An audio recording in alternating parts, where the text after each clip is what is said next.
हज़रत नूह अलैहिस्सलाम का तज़किरा कुरान मजीद में 42 जगह आया है। हज़रत आदम अलैहिस्सलाम की औलाद दुनिया में खूब बड़ी।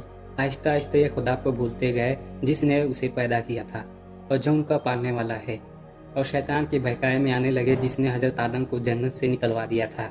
शैतान के बहकावे में आकर ये लोग बुतों और आग, सूरज वगैरह को पूजने लगे और एक खुदा के बजाय मिट्टी और पत्थर के बहुत से खुदा बना लिए। अपने हाथ से अपने खुदा बनाते और फिर उनसे मांगते। हालांकि ये मिट्टी और पत्थर के खुदा अपने लिए कुछ न कर सकते थे, उनके लिए क्या करते। अल्लाह ताला जो अपने बंदों से बड़ी मोहब्बत रखता है, उसको यह भी गवारा नहीं कि उसके बंदे शैतान के बहकावे में आकर अल्लाह के अलावा किसी और की इबादत करने लगे और उसकी सज़ा में मरने के बाद दोज़ख में जले। अल्लाह पाक ने हज़रत नूह अलैहिस्सलाम को अपना नबी बनाकर भेजा। उस ज़माने में लोगों की उम्रें बहुत बड़ी बड़ी होती थी। हज़रत नूह अलैहिस्सलाम 950 साल तक अपनी कौम में वाज़ करते रहे कि ऐ लोगो, सिर्फ एक अल्लाह की इबादत करो और मेरा कहा मानो, वो तुम्हारे गुनाह बख्श देगा। लेकिन लोगों ने हज़रत नूह अलैहिस्सलाम की बातों को न माना और अपने कानों में उंगलियां दे ली ताकि हज़रत नूह अलैहिस्सलाम की आवाज़ कानों तक न पहुँचे। हज़रत नूह अलैहिस्सलाम हिम्मत न हारे, वो बराबर समझाते रहे और कहते रहे, ऐ लोगो, अल्लाह से माफ़ी मांगो, वो बड़ा माफ़ करने वाला है। वो तुम पर आसमान से बारिश बरसाएगा ताकि तुम खूब अनाज पैदा कर सको और उसके ज़रिए से बड़े बड़े बाग पैदा कर देगा, उनमें नहरें पैदा कर देगा, तुम्हें मालो दौलत देगा और बेटे देगा। तुम्हें क्या हो गया कि तुम खुदा को नहीं मानते? हालांकि उसने आसमान बनाए, चाँद बनाया, सूरज बनाए, उसने तुमको मिट्टी से पैदा किया और फिर उसी मिट्टी में एक दिन तुम मिल जाओगे और फिर क़यामत के दिन उसी मिट्टी से तुमको दोबारा जिंदा कर देगा। लेकिन लोगों ने अपने बुतों को नहीं छोड़ा और हज़रत नूह अलैहिस्सलाम से कहने लगे कि हम अपने बुतों को हरगिज़ न छोड़ेंगे और हम तो तुमको अपने जैसा आदमी ही देखते हैं, और तुम्हारा कहना भी सिर्फ चंद गरीब लोगों ने माना और हम तो तुमको झूठा समझते हैं। हज़रत नूह अलैहिस्सलाम ने कहा कि ऐ मेरी कौम, मैं तुमको जो नसीहत करता हूँ उसके बदले मैं तुमसे कोई मालो दौलत नहीं चाहता, और जो गरीब आदमी मुसलमान हुए हैं और अल्लाह पर ईमान लाए हैं उनको मैं अपने पास से तुम्हारे कहने से निकाल लूँगा नहीं। अगर मैं उनको अपने पास से निकाल दूँ तो खुदा के अज़ाब से मुझे कौन बचाएगा? अगर मैं ऐसा करूँगा तो बहुत नाइंसाफ़ हो जाऊँगा। उनकी कौम के लोगों ने कहा कि ऐ नूह, तुमने हमसे झगड़ा बहुत कर लिया, अगर तुम सच्चे हो तो जिस अज़ाब से तुम हमको डराते हो ले आओ।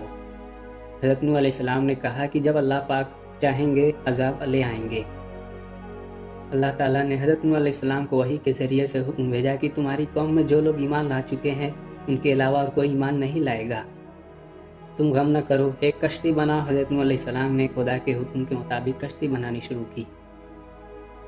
तो जब उनकी कौम के सरदार उनके पास से गुजरते तो उनको कश्ती बनाते हुए देखते तो उनका मजाक उड़ाते। हज़रत नूह अलैहिस्सलाम उनके मजाक के जवाब में कहते कि आज मजाक कर लो, कल जब तुम्हारे ऊपर अजाब आएगा तो उस वक्त हम तुम्हारा मजाक उड़ाएंगे।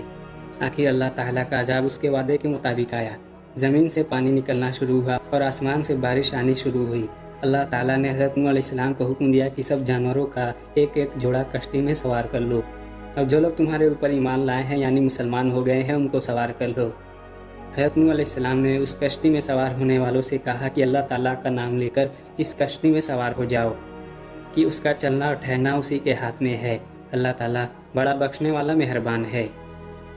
कश्ती उन सब को लेकर लहरों में चलने लगी। तो उस वक्त हज़रत नूह अलैहिस्सलाम ने अपने बेटे से कहा कि ऐ बेटे, हमारे साथ सवार हो जाओ और काफिरों के साथ मत हो।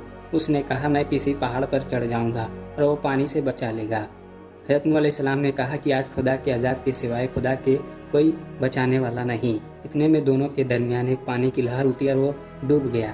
फिर खुदा ताला ने ज़मीन को हुक्म दिया कि अपना पानी निकल जा, और आसमान को भी हुक्म दिया कि पानी बरसाना बंद कर दे, यहाँ तक कि पानी खुश्क हो गया और तमाम काफिर दुनिया में ख़त्म कर दिए गए। हज़रत नूह अलैहिस्सलाम की कश्ती कोहे जूदी पर ठहरी। हज़रत नूह अलैहिस्सलाम ने अपने परवरदिगार से अर्ज़ किया, ऐ मेरे रब, मेरा बेटा भी मेरे घर वालों में से है और आपका वादा सच्चा है। यानी हज़रत नूह अलैहिस्सलाम का मतलब था कि अल्लाह ताला, आपने वादा फरमाया था कि तेरे घर वालों को इस तूफ़ान से बचा लूँगा, फिर मेरा बेटा क्यों डूबा?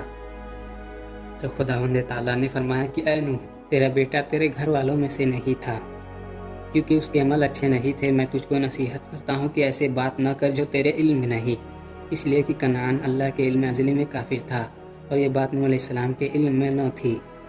हज़रत नूह अलैहिस्सलाम ने अल्लाह पाक से तौबा की और अपने कहने की माफ़ी चाही। अल्लाह पाक ने उनको माफ़ कर दिया और हुक्म दिया कि ऐ नूह, हमारी तरफ से सलामती और बरकतों के साथ उतर। उसके बाद हज़रत नूह अलैहिस्सलाम की उम्मत से दुनिया बसी और आहिस्ता आहिस्ता उनके बाल बच्चे आबाद होते गए। یہ سب لوگ خدا تعالیٰ کی اطاعت کرتے رہے، زمانہ گزرتا گیا اور آہستہ آہستہ شیطان نے پھر بہکانا شروع کیا، تو یہ لوگ خداوند تعالیٰ کو بھولنے لگے۔ حضرت نوح علیہ السلام جو اللہ تعالیٰ کے اتنے بڑے پیغمبر تھے، اپنے بیٹے کو اس کے برے کاموں کی وجہ سے اللہ تعالیٰ کے عذاب سے نہ بچا سکے۔ اس طرح اگر ہمارے ماں باپ اللہ کے کتنے ہی ولی کیوں نہ ہو، اگر ہمارے عمل اچھے نہ ہو تو ہم کو اللہ تعالیٰ کے عذاب سے نہ بچا سکیں گے۔ ہم کو اپنے بزرگوں کے نیک عمل کا سہارا نہیں لینا چاہیے، بلکہ اللہ اور اس کے رسول صلی اللہ علیہ وسلم کے بتائے ہوئے کاموں پر عمل کر کے نیک بننا چاہیے۔ اسی وجہ سے اللہ تعالیٰ نے قرآن مجید میں کہا ہے کہ اگر تم ایک ذرہ برابر بھی نیکی کرو گے تو اس کا بدلہ ہم تم کو دیں گے، اور اگر ایک ذرہ برابر بھی برا عمل کرو گے تو وہ بھی تمہارے سامنے آ جائے گا۔